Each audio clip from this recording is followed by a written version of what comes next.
Ayyeega obbo Xalahuun duratti akkuma dubbattee turte naannoo itti dhalatte bakka kamii? Jechuudha Maachuu Qabalee Gabree Maamarii. Eessa? Maachuu Qabalee Gabree Maamarii. Okay, eessaa galaa turte mee akkaataa waan sana turte naa ibsitaa? Yeroo san magaalaa Raayin galaa ture kondomini Raayin. Ajjeen galuutti jiru bisee galuun karaa gubbaatti makiinaa Haacaaluuti kan jedhamte makiinaa adiin tuni mabiraatii ibsitee fuuldura deemaa turte iyyuu. Ayyee. Isaan booda makiinaa konkolaataa piikaappii gurraachi kabbiina lama qabu. Tole. Mabiraatii dhaamsee duwwaa dhufe. Ayyee. Duwwaatti dhufee akkuma hojii lama keessaa akkuma ga'anii. Ayyee. Akka malee fiigaa ture mucaatti cufe. Ayyee. Makiinaa adii sanatti. Tole. Sanatti cufee namni lama makiinaa gurraacha kana keessaa hin bu'e. Ayyee. Isaan margaan hin bu'anii kaallachuutti fiiganii. Ayyee. Isaan booddee balbala makiinaa adii kana Haacaaluutti kan jedhamu sana. Ayyee. Bitaa mirgaan bananii karaa lachuun balballisaa. Tole. Isaan booddee kan siree dhukaas hin dhokee. Ayyee. Dhukaas hin dhokee karaa akka dhokee hin beeku. Karaa bitaatti dhokee mirgaa dhokee hin beeku. Ayyee. Koon jedhanii balbala banaan isaanii cufaniituma makiinaa gurraachatti deebi'an diiganiitu. Ayyee. Makiinaa gurraachatti deebi'anii isaan booddee isaan makiinaa isaanii zorfatanii. Ayyee. Gizee deemuudha jedhan makiinaan isaanii daandii jireenyaa gubbaa kore. Ayyee. Daandii jireenyaa gubbaa kore yeroo sanii akka kufuu wayii ta'e makiinichi. Ayyee. Isaan booddee miin wayii kufee iddoo sanitti. Ayyee. Kan kufee ani yeroo san maadiin dhadhee akka gizee dhaabuu fi guutii ture iyyuu. Ayyee. Sana booda fi guutii sanaan kaasee gizee dhaabuu fi guutii xiqqoo wayiiti. Ayyee. Ishii fudheenaan deeme gizeen zoorituudhaan makiinitti adiin tuni akka deemuu dhaabbatti akka waan deemuu dhaabbatti hin deemtiin dhaabbatti. Ayyee. Yeroo sanaan akkatti namni rukutamenis yaallee bakka salawaa madaa jiranii jedheetu malee nan jedheetu waan nan gale. Ayyee. Namoonni sun huccuu akkamii uffatanii turanii? Gurraacha uffatanii jaallachuu.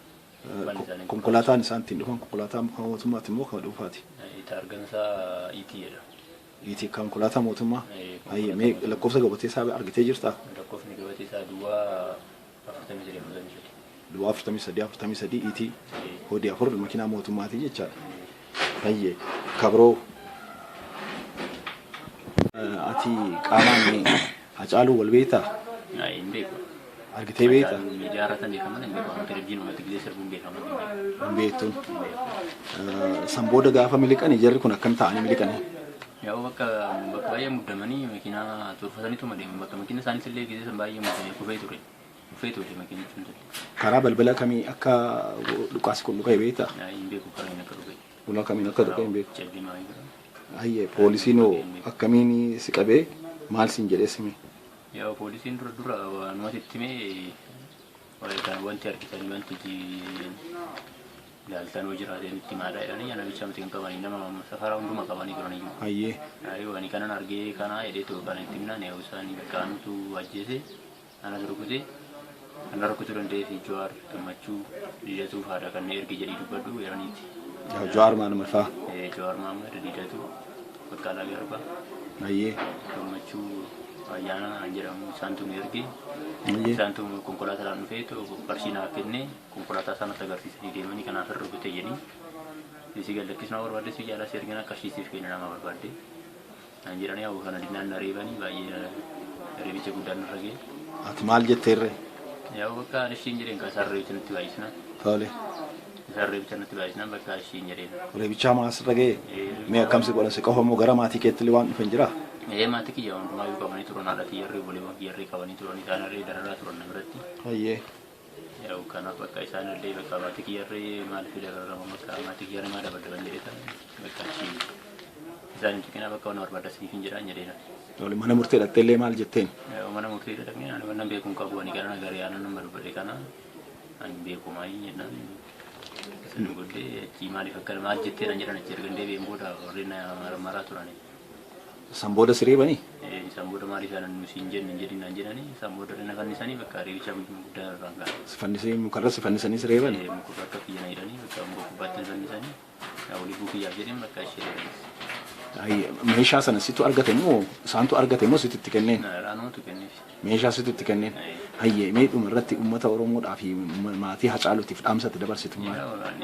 Maatii Oromoo maatii Hacaaluutiifis uummata Oromootiifis Ani dhiigaa caalu sirraa bilisaanii dhiigaa caalu sirraa nuzuudha. Ani caalu maal na godhetin kan irra jeesu. Gwana na caalu jeesu muuzichi waaristee bakkalaastee ani cirraa shumaru jira kanas hin beekne isaan natti malee na jetti. Jarreen kanas kanan beekne miidiyaa irratti malee ani jarreen kanaan cirraa shumaru garagaree tun beekne. Yorree caalu tissee uummanni Oromoo tissee dhiigaa caalu akka barbaadatanii kummaasaa akka baafatanii. Kanan jedhu gaafa darbee gabatee taargaa makiinaa hin jettee turtamu yeroon isaa ga'ee rajaa ta'ee fi taargaa sana nutti hin ta'a. Danima. Ayyee. Taargaan isaa duwwaa 43. Isaan yan hordofanii dhufan. Koodii meeqa? Koodii 4. Koodii 4 makiinaa mootummaati? Okay, gaafa sana achitti maaliif argamteeti? Ani magaalaadhaan galuudha deema yeroo sana. Magaalaadha? Gara mana keetti osoo galaa jirtu daandii mana keetti galu irratti?